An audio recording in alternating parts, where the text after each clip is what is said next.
या सोहळ्याच्या निमित्ताने आज आपण सर्वजण या ठिकाणी एकत्र जमलेलो आहोत।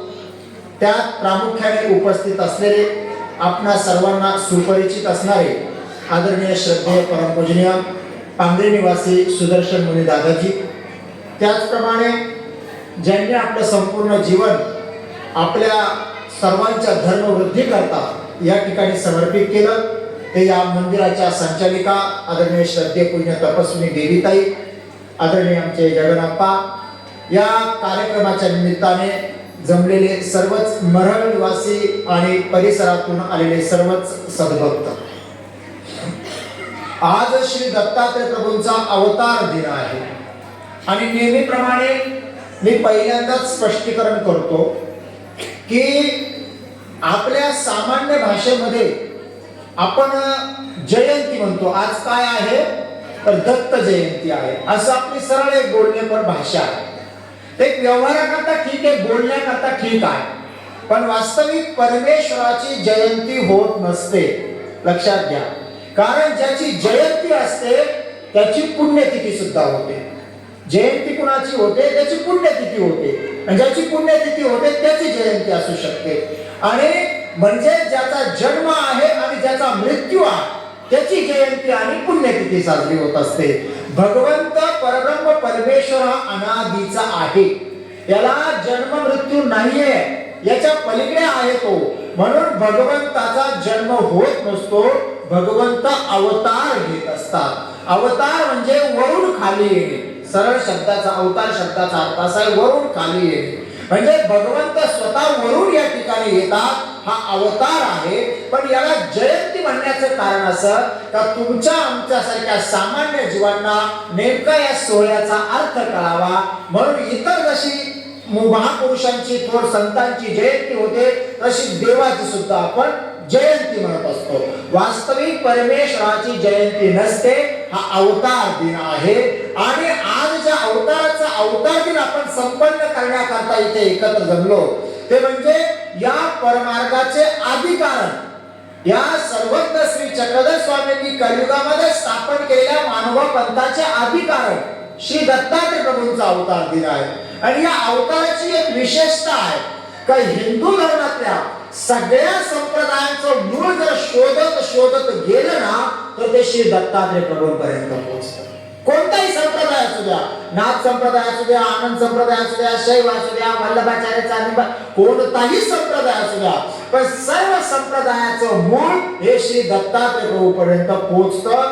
म्हणून या महाराष्ट्रामधल्या मातीला, मातीतल्या माणसांना या अवताराबद्दल विशेष असा जीव्हाळा आहे। हा आता कोणत्या अवतारात 3 मुखामध्ये बसतो, कोण 3 मुख 6 हातामध्ये बसतं, आपण 1 मुख 2 हातामध्ये त्या दत्तात्रय प्रभूंना भजतो, कोणी चतुर्भुज म्हणून भजतो, हा विषय वेगळा आहे। पण श्री दत्तात्रय प्रभू मात्र सकल हिंदू धर्माचं मूळ जे आहे ते श्री दत्तात्रय प्रभूंचं आहे। आणि या श्री दत्तात्रय प्रभूंचा अवतार कुठे झाला तर या श्री दत्तात्रय प्रभूंचा अवतार म्हणजे आता तुमच्या समजण्याच्या भाषेमध्ये बोलतो, श्री दत्तात्रय प्रभूंचा जन्म हा हिमालय पर्वतामध्ये बद्रिक आश्रम या ठिकाणी झालेला आहे।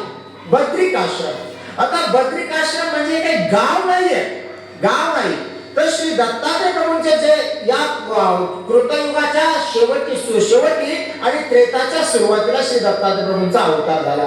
त्यावेळेस श्री दत्तात्रय प्रभूने परमेश्वराने ज्या माता पित्र्याच्या उदरातून त्यांना निमित्त करून या ठिकाणी अवतार घेतला ते म्हणजे अत्रि ऋषी आणि अनुसया माता। अनुसया मातेच्या उदरातून गर्भाद्वारे श्री दत्तात्रय प्रभूंनी अवतार स्वीकारलेला आहे। परमेश्वर 3 परीने या सृष्टीमध्ये अवतीर्ण होत असतात, 3 पद्धतीने, एक तर गर्भाद्वारे, दुसरा दवडणे, तिसरा पतित उठवणे, परत आया प्रवेश करून। तर यापैकी श्री दत्तात्रय प्रभूंचा अवतार जो आहे हा गर्भीचा अवतार आहे। अनुसया मातेच्या गर्भातून श्री दत्तात्रय प्रभू भगवंताने सृष्टीमध्ये अवतार घेतला। तर त्यावेळेस या श्री दत्तात्रय प्रभूंचे जे माता पिता म्हणजे अत्रि ऋषी आणि अनुसया माता यांचा आश्रम त्या ठिकाणी होता, त्या हिमालय पर्वतामध्ये होता। आणि तिथे नुसतं ते दोघच होते असं नाही, तर अत्रि ऋषींच्या सन्निधानामध्ये हजारो साधू ऋषी लोक लोक त्या ठिकाणी तपश्चर्या करत होते, आपलं जीवन साधना त्या ठिकाणी करत होते. असा खूप मोठ्या लोकांचा आश्रम तो जो 3-4 हजार लोकांचा मोठा असा समूह होता आणि म्हणून त्याला आश्रम म्हणायचं. मग आता आश्रम झालं, पण त्याला बद्रिक आश्रम का म्हणतात? तर बद्री शब्दाचा अर्थ मराठीमध्ये बोर होतो. आपण खाण्याची बोर आहेत ना, खाण्याची बोर याला संस्कृत मध्ये बद्री म्हणतात. आणि ज्या ठिकाणी ही लोक वास्तव्य करत होती त्या ठिकाणी असं सांगतात की तिथे बोराची खूप झाडं होती, खूप झाड, म्हणजे हिमालय पर्वतामध्ये बोराची खूप झाडं होती, म्हणून त्याला बद्रिक आश्रम म्हणायचं. मग आता इतके लोक त्या ठिकाणी राहत होते, हिमालय पर्वतामध्ये राहत होते, काही लोक वस्तीमध्ये नव्हते. मग एवढ्या लोकांच्या जेवणाची व्यवस्था काय, असा प्रश्न आपल्याला कधी पडला का? प्रश्न पडला पाहिजे ना. म्हणजे काय, पोटाची भूक कशी? कारण पोटाला भूक तर लागणार आहे. मनुष्य आहे ते संतही असलं तरी भूक लागणार आहे, साधारण मनुष्य असला तरी भूक लागणार आहे. आणि ज्यावेळेस परमेश्वर मनुष्य वेश धारण करतात त्यावेळेस परमेश्वर अवताराला सुद्धा भूक लागत असते. हो, मग ज्यावेळेस एवढे हजारो लोक त्या ठिकाणी होते, एवढे साधना करत होते, मग एवढ्या लोकांच्या जेवणाची व्यवस्था काय? जेवणाची व्यवस्था काय नेमकी? कारण कुठल्या लोक वस्ती नव्हती, काय 300 लोकांचा आश्रम सोडून तिथे दुसरं काहीच नव्हतं. मग एवढ्या लोकांना स्वयंपाक करण्याकरता गॅस सिलेंडर कुठून येत असतील? हिमालय पर्वतामध्ये एवढ्या लोकांना नाही गॅस सिलेंडर, तर चुलीवर करत असतील. पण एवढ्या लोकांच्या स्वयंपाकाची लाकडाच्या बर्फामध्ये मिळवायची कशी? तर तो बर्फाने आच्छादित असणारा प्रदेश आहे तो, तिथे 8-9-10 महिने बर्फ असतो. मग यावेळेस लोकांच्या भोजनाची व्यवस्था काय होती? तर म्हणूनच त्याला बद्रिक आश्रम म्हणतात. कारण तिथं जी बोराची झाडं होती ती काय आता सारखी ऍपल बोर नव्हती, ती काही साप बोर नव्हती. आता ते या आताची बोर नव्हती, ती बोर होती, पण ते बोर अशी होती असं सांगतात की एक बोर जर एकदा खाल्लं तर 6 महिने भूक लागत नव्हती. अशा प्रकारची ती बोर होती. मग 6 महिने जेवायचंच नाही का? तर त्याचा अर्थ असा नाही बोर खायचेच नाही, पण जरी नाही काय खायला भेटलं तरी 6 महिने मात्र एक बोर खाऊन सुद्धा एक माणूस आरामशीर राहू शकत होता. आता हे ऐकून थोडं कल्पनातीत वाटतं नाही का?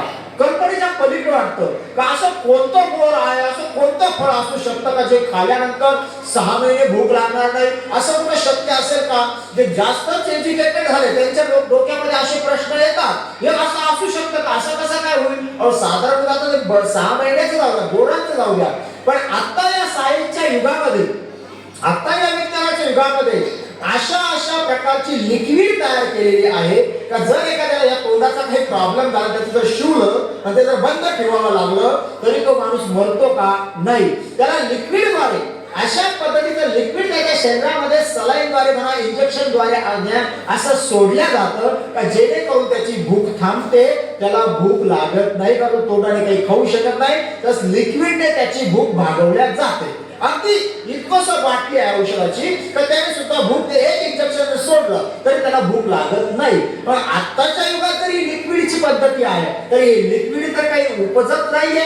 म्हणजे लिक्विड जे आहे, कोणतंही लिक्विड असू द्या, ते कुठल्या तरी या एखाद्या फळाचा, भाजीचा, कुठल्या तरी वनस्पतीचा अर्क घेऊनच लिक्विड बनवतात. मग आज जर असं लिक्विड बनत असेल तर तेव्हा अशी बोरं नसतील का? असतील, होती, निश्चित होती. आणि म्हणूनच ती बोर अशी होती का एक बोर जर खाल्लं तर 6 महिने परत खाण्याची गरज पडत, काही खाण्याची गरज पडत नव्हती. आणि विशिष्ट प्रकारची बोर असल्यामुळे त्या जागेला बद्रिक आश्रम म्हणतात. कारण बोरांची खूप झाडं होती आणि तिथं म्हणून ते बद्री. आणि लोकांचा हा साधू लोकांचा समूह त्या ठिकाणी होता, ऋषी लोकांचा समूह होता, म्हणून त्याला म्हणायचं आश्रम. असा तो बद्रिका आश्रम. आणि त्या बद्रिक आश्रमला श्री दत्तात्रय प्रभू महाराजांनी अवतार धारण केला. आता पुन्हा प्रश्न असा पडतो का श्री दत्तात्रय प्रभूंचा अवतार तर हिमालय पर्वतात झाला, बद्रिक आश्रमला झाला, म्हणजे आताच्या हिशोबाने विचार जर केला तर बद्रिक आश्रम नेमका कुठे आहे? आताच्या हिशोबाने विचार केला तर उत्तराखंडमध्ये येतो. उत्तराखंडमध्ये म्हणजे महाराष्ट्रापासून खूप दूर आहे. पण एवढ्या दूर देवाचा अवतार झाला आणि मग एवढ्या दूरवरून देव महाराष्ट्रात आले कशा? आले कशाच्या निमित्ताने?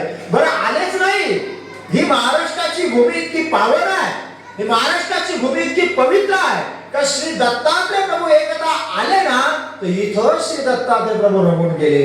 आजही श्री दत्तात्रय प्रभूंचा नित्यक्रम कसा आहे? सकाळी बद्रिक आश्रमला पुराण श्रवण करणे, पुराण ज्ञान सांगणे, त्याच्यानंतर वाराणसीला स्नान करणे, वाराणसीला काशीला स्नान, हा नित्यक्रम आहे. आणि ते स्नान केल्यानंतर भिक्षा करता श्री दत्तात्रय प्रभू कोल्हापूरला आजही श्री दत्तात्रय प्रभू भगवंत भिक्षा मागतात.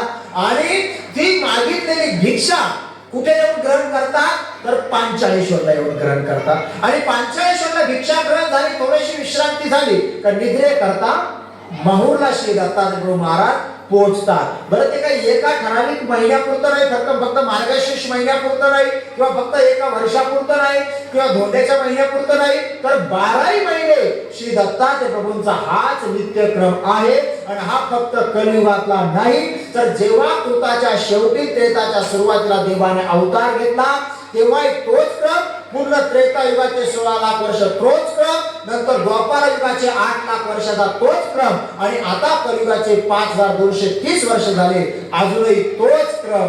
ही या अवताराची विलक्षणता आहे, विशेषता आहे. कारण अवतार उदंड होती, सगळ्याची विलया जाती.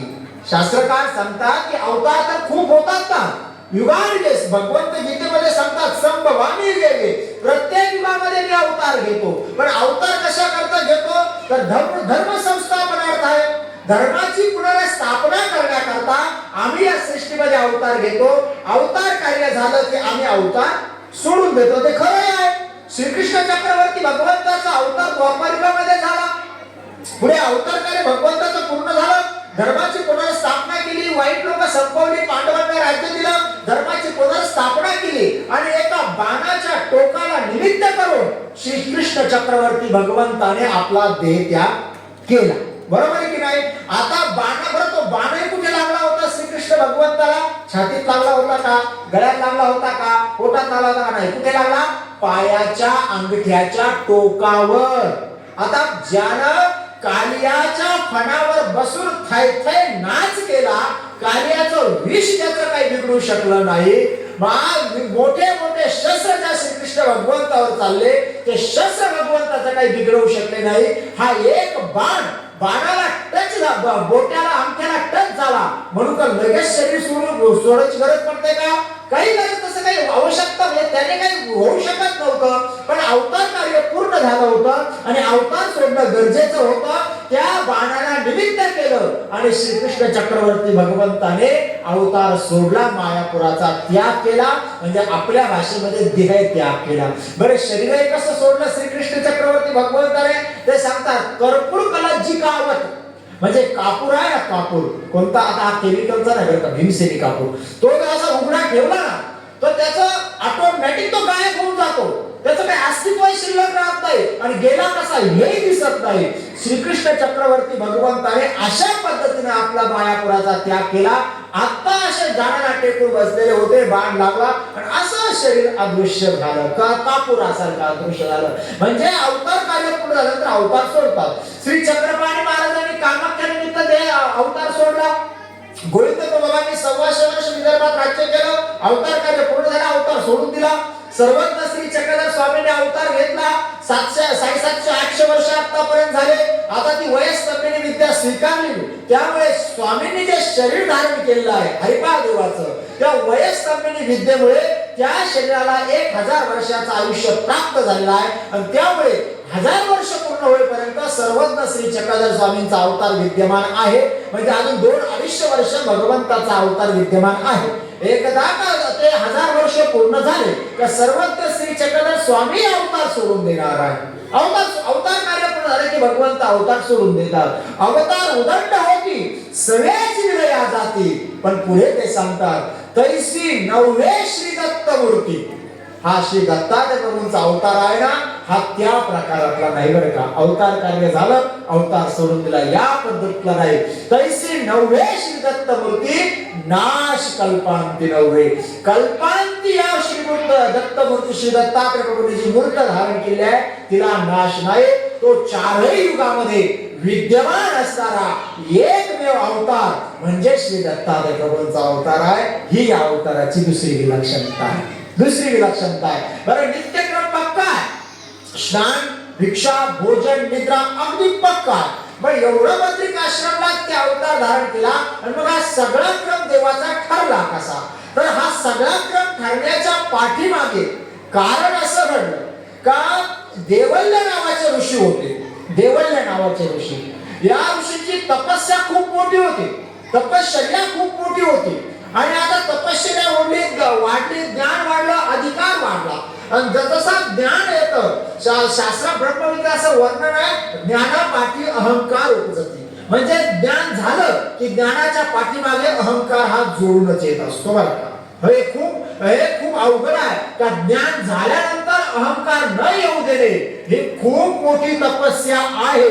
पण जर ज्याला थोडं ज्ञान झालं त्याच्यामध्ये अहंकार यायला वेळ लागत नाही. प्रत्येकाची तीच गत आहे. पण ज्ञान झाल्यानंतरही जो अहंकारापासून मोकळा आहे तो खरा ज्ञानी समजायचा, का जो अहंकार स्वतःला चिटकू देत नाहीये. पण देवल्य ऋषींना अहंकार झाला होता की एवढा मोठा मी तपस्वी आहे, एवढा मोठा साधक आहे की माझ्यासाठी तपश्चर्या कोणी करू शकत नाही. पण आता या तपस्या तिथे थांबून मला आता इथे थांबून पृथ्वीवर आता आनंद वाटेला. मग आता मला माझा अधिकार वाढवायचा आहे, आता मला वर जायचं आहे, मला उंची गाठवायची आहे. आणि मग त्यांनी काय केलं, देवल्य ऋषीने तपश्चर्या करायला सुरुवात केली. त्या माहूर घरात तपश्चर्या म्हणजे दिवसभर साधना करायची. सकाळी सकाळी जायचं, नदीच्या कडेला स्नान वगैरे उरकून यायचं आणि येताना मूठभर वाळू येताना घेऊन यायची आणि जिथं तपस्या करत होते त्या ठिकाणी ती ठेवायची आणि मग दिवसभर तपस्या करायची. इतकं ते मूठभर वाळू रोजच्या मूठभर वाळूने ते असं मोठं लिंग तयार व्हायला लागलं. म्हणजे महादेवाच्या पिंडीचं लिंग असतं ना, असं लिंग तयार व्हायला लागलं. आणि ते रोज मूठभर वाळूने ते रोज वाढत होतं. आणि यांची तर भूक थांबली राहायची. उंची त्यांना स्वर्गाच्या पलीकडे पोहोचवायची होती. देवल्य ऋषींना ताकद दाखवायची होती, मी किती मोठा आहे सिद्ध करायचं होतं. आणि म्हणून त्यांची तपस्या चालू होती. त्यांच्या तपस्येला त्या जागेमध्ये इतकी पावर आली, इतकी ताकद आली, इतकं सामर्थ्य वाढलं का त्यांचं आसन जे होतं, त्या लिंगाची स्थापना ज्या ठिकाणी केली होती त्याच्या 12 कोसाच्या आतमध्ये सामान्य जीव जंतूच काय पण देवताही प्रवेश करू शकत नव्हत्या. इतकी त्या तपस्याच्या ज्वाला त्या 12 कोस त्या ठिकाणी फिरायच्या. कोणीच प्रवेश करू शकत नव्हतं. देवाची उंची वाढत झाली, स्वर्गाला लिंगावर टेकायला लागलं. आणि मग मात्र इंद्राची धावपळ चालू झाली. हे इंद्राची धावपळ नेहमीची आहे बरं का, नेहमीची. कोणता एखादा ऋषी जास्त तपस्या करायला लागला का इंद्र डावडोळ होतो, तो घाबरतो नाही. खरं त्याला धाक आहे का याची तपस्या जर पूर्ण झाली तर हा स्वर्गातील माझी खुर्ची हा बळकावेल. हा धाक इंद्राला कायमचा आहे. तुम्ही पुराण कथेमध्ये चांगला ऐका, नेहमी इंद्राला हा धाक आहे. आमका ऋषी तपस्या करायला लागला का त्याची तपस्या भंग करण्याकरता वरून प्रयत्न चालू होतात. असे काय होतात. आता इथेही तेच झालं. मग त्याने देवल्य ऋषीची तपस्या भंग करण्याकरता नाना प्रकारची विघ्न सोडली, नाना प्रकारची. पण देवल्य ऋषी काय हटायला तयार नव्हते, कारण आता त्या 12 कोसाच्या आतमध्ये कोणी येऊ शकत नव्हतं. त्यामुळे कुठलंही विघ्न तिथपर्यंत पोहोचेना. मग मात्र आता इंद्र हतबल झाला आणि आता या विघ्नातून आपलं रक्षण कोण करेल. कारण हा जर स्वर्गापर्यंत पोहोचला तर पुढे आपली फजिती होणार आहे. आता देवल्य ऋषीच्या मनात होतं की नाही माहित नाही, पण इंद्राच्या मनात मात्र धाक होता की हा जर इथपर्यंत आला तर माझ्या खुर्चीला धोका ठरलेला आहे. आणि म्हणून त्या इंद्राची धावपळ चालू झाली. सगळ्यांकडे चौकशी केला, थांबवेल कोण. आणि म्हणून शेवटी ब्रह्मा विष्णू महादेवापर्यंत ही गोष्ट गेली. आणि तिथंही गोष्ट गेल्यानंतर मग त्यांनी ते मीटिंग झाली आणि त्या मीटिंग मध्ये त्यांनी त्यांना फायनल निर्णय सांगितला इंद्राला, हे बघ इंद्रा, आता या विघ्नातून वाचवण्याची ताकद तुझ्यात माझ्यात आपल्यात कोणातच नाहीये. आता जर या देवल्य ऋषीला थांबवण्याची ताकद कुणामध्ये असेल तर फक्त भगवंतामध्येच असेल. आणि आता विद्यमान या क्षणाला देवाने आत्री ऋषी आणि अनुसया मातेच्या उदरामध्ये सैंग नावाचा बाळ धारण करून त्या बद्रिकाश्रमला देवाने अवतार धारण केलेला आहे. आता तुम्ही सगळे तिथे जा, दत्ता सैंग ऋषींना विनंती करा, देवाला विनंती करा. मग देवाला जर प्रवृत्ती झाली तर देव तुमचं या विघ्नातून रक्षण करेल. आणि मग हे इंद्रचंद्राने सगळे देव पुन्हा बद्रिकाश्रमला आले. आल्यानंतर मग त्या देवाला श्री दत्तात्रय प्रभूंना विनंती केली, असं विघ्न आमच्यावर आलेलं आहे आणि आता या विघ्नातून तुम्ही आमचं रक्षण करा.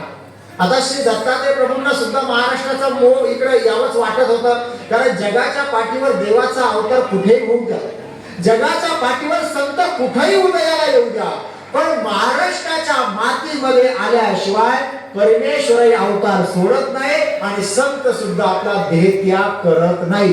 एकदा का होईना महाराष्ट्राच्या मातीमध्ये येतात म्हणजे येतात. जगाच्या पाठीवर कोणताही परमेश्वराचा अवतार उद्या महाराष्ट्राच्या मातीमध्ये आल्याशिवाय राहत नाही, कारण ही महाराष्ट्राची भूमी इतकी पवित्र भूमी आहे की याला सर्वज्ञ श्री चक्रधर स्वामी सांगतात, जर आत्म उद्धार करायचा असेल तर महाराष्ट्रापेक्षा सात्विक भूमी दुसरी नाहीये.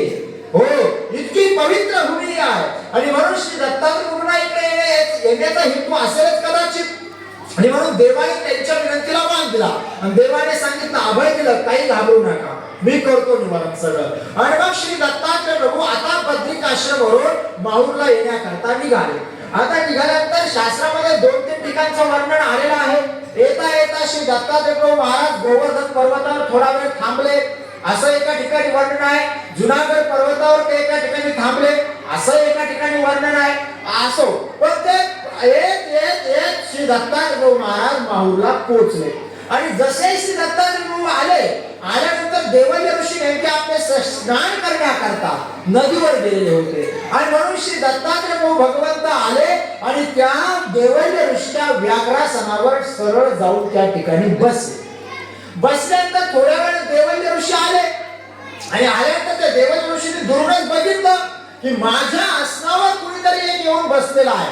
तर देवल्य ऋषींना राग आला, ते चिडले, अरे असं कसं कुणी येईल माझ्या आसनावर बसेल, माझ्या खुर्चीवर बसेल. राग आला त्यांना, चिडले ते खूप. पण पुन्हा विचार केला, स्वतः त्यांनी विचार केला की अरे या आसनावर नाही, पण या आसनाच्या 12 कोस आतमध्ये सामान्य जीवच काय पण देवताही प्रवेश करू शकत नाही. आणि हे समोर जे दिसतंय सरळ माझ्या आसनावर येऊन बसले, याचा अर्थच असा आहे की हे कोणीतरी अलौकिक आहे, हे सामान्य नाहीये, हे काहीतरी असामान्य आहे. एवढी जाणीव त्यांना झाली. आणि म्हणून देवल्य ऋषी त्या ठिकाणी असे जोरात आले आणि श्री दत्तात्रय प्रभूंना नमस्कारही केला नाही. सरळ म्हणाले, का हो इथं कुठं आले, कुठून आले, माझ्या आसनावर कसे काय बसले? देव फक्त हसत होते त्यांच्याकडे बघून, फक्त हसत होते. नाना प्रकारे ते बोलायला लागले, चिडायला लागले. आणि जसे चिडले श्री दत्तात्रय महाराज बसलेले होते, आशेत बसून राहिले, उठले सुद्धा नाही, फक्त आपला उजवा हात वर केला आणि असा वर केला तो हा इतका वर केला हात का त्या लिंगाच्या अगदी वरच्या टोकावर नेऊन श्री दत्तात्रय प्रभूंनी बसल्या तो हात तिथपर्यंत पोहोचवला. देवल्य घाबरले ते काय होत आहे ते म्हणावं, तुम्ही करताय काय? चिडले, रागावले, वेगवेगळ्या पद्धतीने देवाला बोलायला लागले.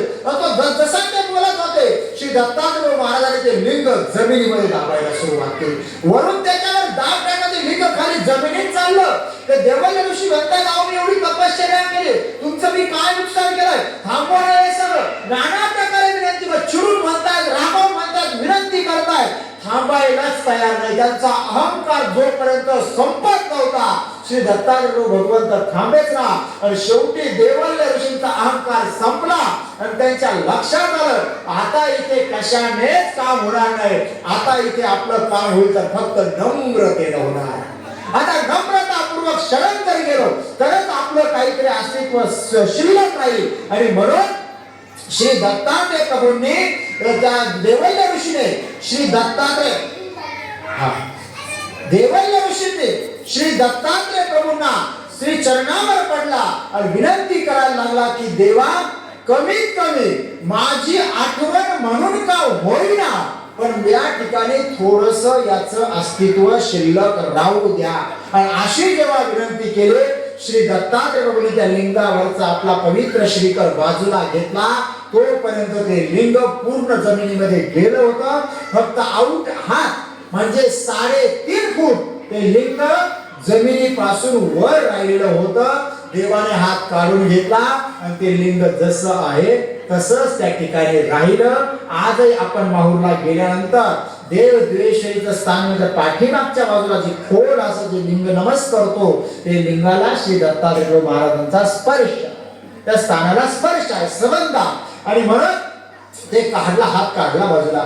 देवल्या ऋषींना खूप पश्चाताप झाला. मी तुम्हाला ओळखलं नाही, मी तुमच्यावर रागवलो, चिडलो, माझे दोष माफ करा, माफी मागली, ते क्षमा केली. देवाने सांगितलं, रडत होते. देवाने सांगितलं, देवल्य रडू नका, रडू नका, होय लिंग जमिनीत गेलेला आहे, पण तुमची कीर्ती अजरामर राहणार आहे. जोपर्यंत चंद्र सूर्य आहे तोपर्यंत ही जागा, हे लिंग देवल्य ऋषींनी स्थापन केलेलं लिंग म्हणूनच ओळखल्या जाईल. यावा चंद्र दिवा करो, जोपर्यंत चंद्र सूर्य आहे तुमची कीर्ती अबाधित राहील. याच्या तुम्ही अजिबात दुःख करू नका. देवल्य ऋषी म्हणतात, देवा दुःख त्याचं नाहीये, दुःख त्याचं नाही. आणि तुम्ही म्हणताय ती कीर्ती मला मिळणार, त्या कीर्तीचं मी करू काय आता?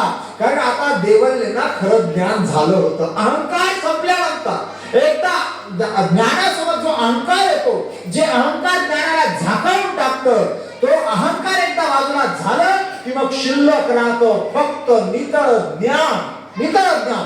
जसं पाणी गढूळ आहे तर तुम्ही स्थिर ठेवून द्या आणि त्याच्याकडे बघू नका, हलू नका, काहीच नका, अगदी खूप वेळ जाऊ द्या आणि मग थोड्या वेळ त्या पाण्याकडे बघा. त्या पाण्यामध्ये असणारी जी राळ आहे ना ती तळाला जाऊन बसते आणि वर असतं ते अगदी स्वच्छ पवित्र पाणी असतं, नित्तळ पाणी असतं. ज्ञानाला जे अहंकाराने झाकाळलेलं असतं तो अहंकार एकदा बाजूला झाला, तो अहंकार एकदा खाली बसला की मग निव्वळ ज्ञान शिल्लक राहतं. आणि जेव्हा निव्वळ ज्ञान शिल्लक राहतं मग तिथे त्याला खरी जाणीव होती, मी कोण आहे आणि मला काय करायचं आहे.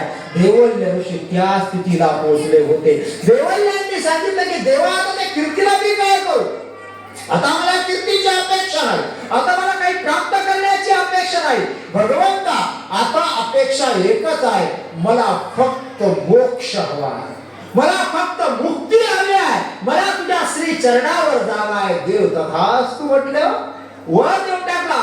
व देव त्याने सांगितलं, देवाने वर दिला, त्याला बरं वाटलं आणि त्याने सांगितलं, देवा जर ही जागा माझ्या नावाने जर इथं ओळखल्या जाणार असेल तर जोपर्यंत तुमचा अवतार विद्यमान आहे तोपर्यंत तुम्ही दिवसभर कुठेही राजमांचा उद्धार करा, अवतार कार्य करा, पण जोपर्यंत तुमचा अवतार आहे तोपर्यंत निद्रे करता मात्र तुम्ही याच जागी यावं अशी माझी इच्छा आहे. देव तथास्तु म्हटले आणि त्या क्षणाला श्री दत्तात्रय प्रभू महाराजांनी देवल्य ऋषीला वर दिला.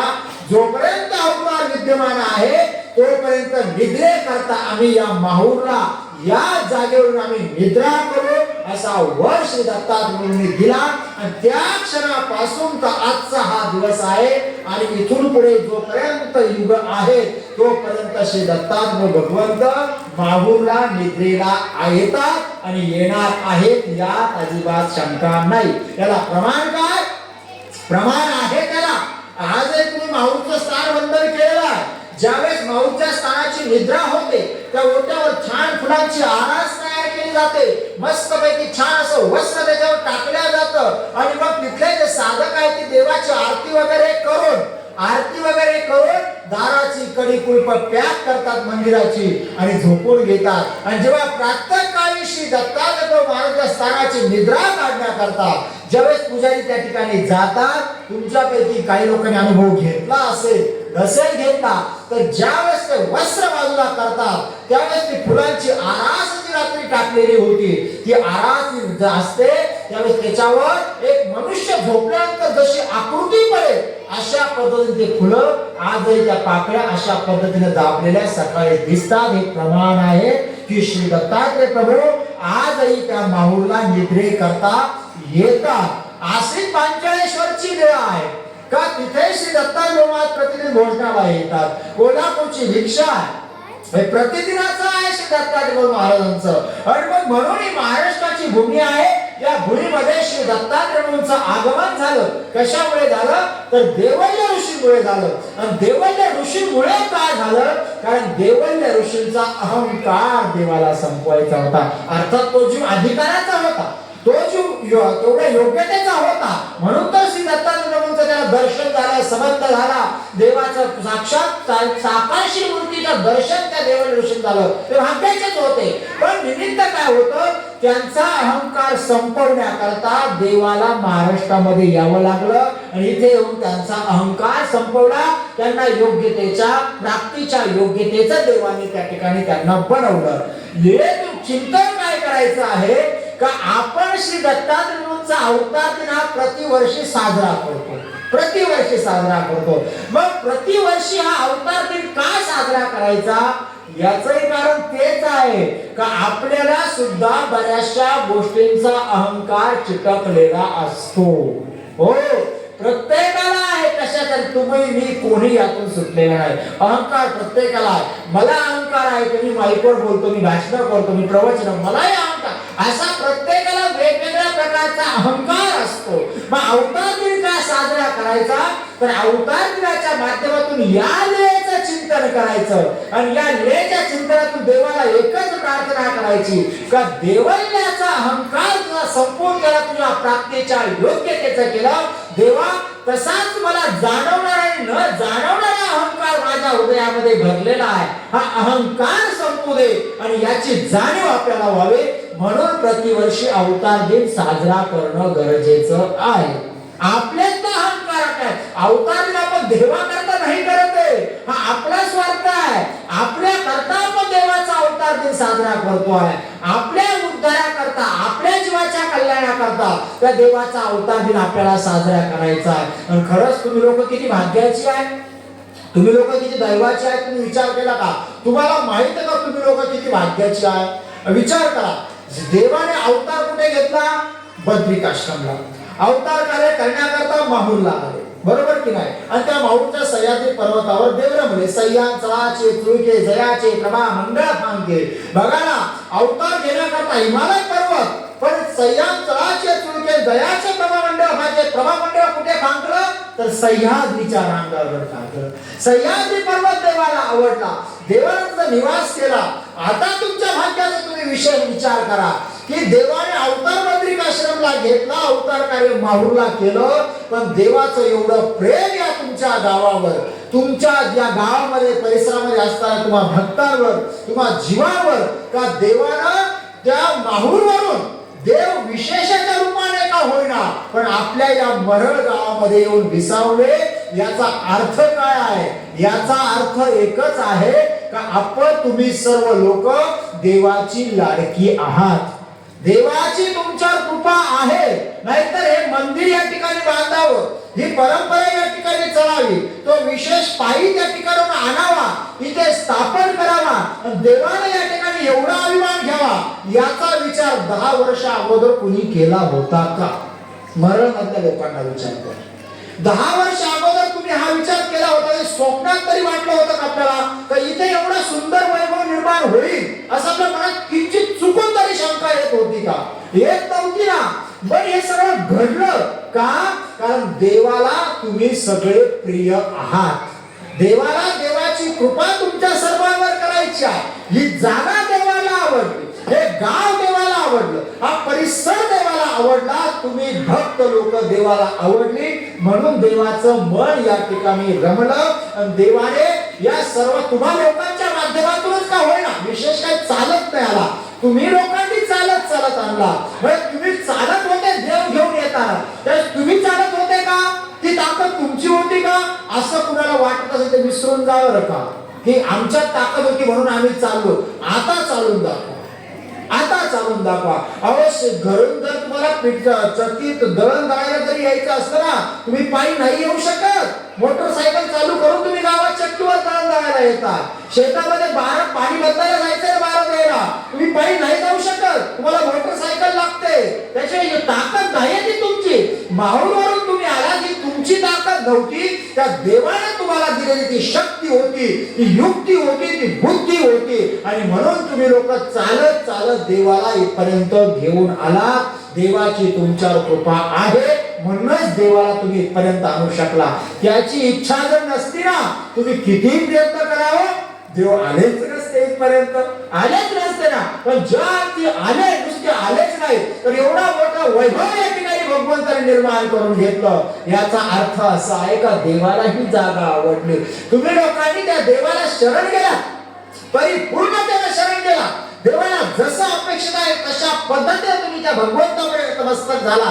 म्हणून या ठिकाणी तुम्हाला देवाने तुमचा सर्वांचा अभिमान घेतला आणि एवढं सुंदर या ठिकाणी आज हे परिसर रम्य झालेला आहे. म्हणजे देवाचं मन इथं रमलं. कारण मंदिर शब्दाची व्याख्या मी तुम्हाला मागे सांगितली होती ना. मंदिर कशाला म्हणतात? सत्संग चालू झाला, आता सत्संग चालू झाला, प्रवचन संपलं, आता सत्संग झाला.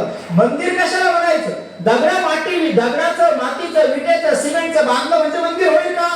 हे त्याच सिमेंटचं आहे, त्याच मातीचं आहे, तेच स्टील आहे जिथं आपण बसतोय, आणि तेही त्याच मातीचं, त्याच सिमेंटचं, त्याच स्टीलचं ते ती वस्तू आहे. पण ह्याच्यातून त्याच्यात बदल काय? याला मंदिर म्हणतोय का आपण? याला काय म्हणतोय? सभा मंडप. याला म्हणतोय सभागृह. आणि त्याला काय सभागृह म्हणू का? त्याला ताजमहल म्हणू का? त्याला काय म्हणू आपण? मंदिर. मग काय फरक आहे? मंदिर शब्दाची व्याख्या तुम्हाला पाठीमागे सांगितली होती, पुन्हा सांगतो, याच्यानंतर सांगणार नाही, पुन्हा विचारेल मी पण सांगणार नाही. मंदिर कशाला म्हणतात? म म्हणजे मांगल्यता, दी म्हणजे दिव्यता आणि र म्हणजे रम्यता. या तीन गोष्टी जिथं एकत्र होतील ना त्याला मंदिर म्हणायचं. म्हणजे त्या वास्तूमध्ये मांगल्यता पाहिजे, परमेश्वराची दिव्यता पाहिजे आणि परमेश्वर अवताराचं मन तिथे रमलं पाहिजे, याला मंदिर म्हणतात. त्या वास्तूमध्ये इथे बसा तिथे बसा, 10 मिनिटं इथे बसून बघा, 10 मिनिटं तिथे बसून बघा, दोन्ही वेळेस तुमच्या मनाचे विचार येतील ना, तुमच्या बुद्धीला ते विचार सुचतील ना, जमीन आसमानाचा दोन्हीमध्ये फरक असेल. तिथे येणारे विचार सात्विकच असतील. किती तुमचं अंतःकरण दग्ध झालं असत्या, त्या ठिकाणी ते बसल्या तर ते अंतःकरण निवडेल. तिथे तुम्हाला वाह्यात बडबड करू वाटणार नाही, चुकीचे शब्द त्या ठिकाणी तुमच्या तोंडातून इच्छा असली तरी बाहेर पडणार नाही का? ते मंदिर आहे. आणि इथे तुम्ही किती बसा, सहज बसा, तरी इथे तंबाखू खाताना सुद्धा आपल्याला काहीच वाटणार नाही, विडी ओढताना या ठिकाणी काहीच मनात संकोच येणार नाही का? आपण म्हणतो हे मंदिर आहे का? हे सभामंडप आहे, सभागृह. जागेत फरक आहे तो. हो, जागेत फरक आहे. ते परमेश्वराचं मन रमलंय, दिव्यता आहे, त्याचं मन रमलंय, तिथे मांडल्यता आहे, म्हणून त्याला मंदिर म्हणायचं. हे सगळं परमेश्वराचं, दत्तात्रेय भगवंताचं मन या ठिकाणी रमलं, म्हणून याला आपण मंदिर म्हणतो. हे सगळं तुम्ही उभी करू शकले, ही ताकद तुम्ही निमित्त होता, तर तुमच्यामध्ये ती ताकद निर्माण करणारा तो भगवंत होता. आणि म्हणून त्या भगवंतानंच हे सगळं घडवून घेतलं. कारण देवाला इथे वास्तव्य करायचं होतं. देवाला आपण सगळेजण भावना प्रतिनिधी जाऊ शकत नाही, पंचायतला प्रतिनिधी जाऊ शकत नाही. म्हणून देवाला वाटलं हे भक्त माझ्या कृपेपासून दूर नाही गेले पाहिजे, माझ्या कृपेच्या छायेत राहिले पाहिजे, यांच्या जीवनाची ऊर्ध्वगती झाली पाहिजे. म्हणून परमेश्वराने तुम्हाला ती बुद्धी दिली आणि त्या पद्धतीने इथपर्यंत चालत चालत आले आणि या ठिकाणी विसावले. तुम्ही सुद्धा त्याचं पावित्र्य जपलं, त्या विधीचं पावित्र्य तुम्ही लोकांनी जपलं. नुसता देव आणला बसवला बस झालं आता असं नाही ना. तुम्ही दर महिन्याला सत्संगाच्या माध्यमातून का होईना आपण लोक या ठिकाणी एकत्र येतो आणि सत्संगाच्या माध्यमातून इथं आल्यानंतर आपल्याला इथे निश्चित काहीतरी देवाची वेगळी प्रचिती प्रत्येक सत्संगाला येत असते. प्रत्येकाला मनात जी अनुभूती येते, प्रत्येक सत्संगाला मला या ठिकाणी या वाटते. याचं कारण एकच आहे का इथे येऊन गेल्यानंतर जी अनुभूती किंचित का होईना पण प्रत्येक सत्संगाला एक वेगळी अनुभूती येत असते, जी आली पाहिजे. ज्यांना येत नसेल त्यांनी तो प्रयास करा, वेगळं काहीतरी आपल्यामध्ये पॉझिटिव्ह ऊर्जा निर्माण झाली पाहिजे, ती झाली पाहिजे, तर समजायचं आपला सत्संग सार्थकी लागतोय. तुम्ही लोक तो प्रयत्न करत आहात आणि निश्चितप्रमाणे भगवंत ते कार्य तुमच्याकडून करून घेत आहे. हा सत्संग जो आपला महिनोन महिने कितीतरी वर्षापासून चालला, अखंडपणे हा सत्संग चालू आहे. हा याच्या माध्यमातून तुम्हाला विधी करतोय, या ठिकाणी त्या माध्यमातून ज्ञानदान होत आहे. या माध्यमातून आपण सायंकाळचा पूजा अवसर 15वा अध्याय वेगवेगळ्या आपल्या गती वाढत चाललेली आहे, पुढे चालला. हे आपण नाही कोणी करत, देव आपल्याकडून करून घेतो आहे. फक्त आपण एक पाऊल पुढे सरकलो, देव 4 पावलं आपल्या करता धावून आलाय. 4 पावलं अजून आपल्याला धाव घ्यायची आहे. तो अजून जवळ येईल, इतका जवळ येईल का त्याच्यामध्ये आपल्याला वेगळं काही वाटणारच नाहीये. आणि निश्चितप्रमाणे एक दिवस तो परमेश्वर माता जशी लेकराला अलगद कडेवर घेते, तसं तो परमेश्वर एक दिवस अलगद आपल्याला आपल्या त्याच्या कडेवर घेणार आहे आणि या सगळ्या दुःखातून आपल्याला मुक्त करणार आहे. अवतार दिनाच्या निमित्ताने देवाला ही एकच प्रार्थना करायची की भगवंता, जो अवतार दिन आम्ही साजरा करतोय यामध्ये तुमचा अवतार दिन करतो, पण स्वार्थ आमचा आहे, स्वार्थ एकच आहे का आमच्यामध्ये जे अविद्या आहे, आमच्यामध्ये जे अज्ञान आहे, त्या अज्ञान अविद्या संपू नये, तुझं सन्निधान मला प्राप्त होऊ दे आणि तुझ्या सन्निधानामध्ये राहून तुझ्या स्वरूपीचा आनंद आम्हाला मिळू दे, हीच प्रार्थना आपण देवाला करायची. प्रत्येक अवताराच्या अवतार दिनाला ही प्रार्थना करायची आणि विशेष करून श्री दत्तात्रयाच्या अवतार दिनाला या करता, कारण चतुर्युगामध्ये विद्यमान असणारा हा एकमेव अवतार उदंड होती सवेच विलय जाती, तैसी नव्हे श्री दत्तमूर्ती नाश कल्पांती नव्हे. त्या श्री दत्तात्रयाची श्रीमूर्त डोळ्यापुढे आणून आपला नित्यविधी आपण समर्पित करायचा आणि देवाला आपली ऊर्ध्वगती मागून घ्यायची. मागायची गरज पडत नाही. विधी केला की ते ऑटोमॅटिकच प्राप्त होत असतं. फक्त विधीवर सर्वांनी राहायचा आहे. आपला ठरलेला क्रम जो रोज सकाळ सायंकाळ घरामध्ये देवपूजा, सायंकाळचा पूजा अवसर हा प्रत्येक घरामध्ये झाला पाहिजे. माझ्या अंदाजाने 90% लोकांच्या घरामध्ये आता तो व्हायला लागलाय. अजूनही 10% घरांमध्ये ती उणीव आहे. तर राहिलेल्या 10% लोकांनी ती उणीव भरून काढा. सायंकाळच्या वेळेस घरातल्या सगळ्यांनी 10-15 मिनिटं एकत्र बसून देवपूजा करा. सायंकाळचा पूजा अवसर करा आणि एक गाठीवर स्मरण सर्वांनी एकाच ठिकाणी सामूहिक बसून घरामध्ये करावं. जी पवित्रता आपल्याला इथे जाणवते ना, जी स्वस्थता इथे जाणवते ना, ती स्वस्थता आपल्याला आपल्या घरामध्ये सुद्धा जाणवेल. तुमच्या प्रपंचामध्ये तुम्हाला प्रापंचिक सुख मिळणारच आहे, त्यात काही शंका नाही. ती देवाकडे मागायची नसतात, न मागता ते सगळं मिळत असतं. पण आध्यात्मिक सुख जे आहे ते सुद्धा तुम्हाला घरामध्येच प्राप्त होईल. फक्त नित्यविधी मात्र न चुकता आपला झाला पाहिजे. तो तुम्ही करत आहात, अजून तो वाढावा.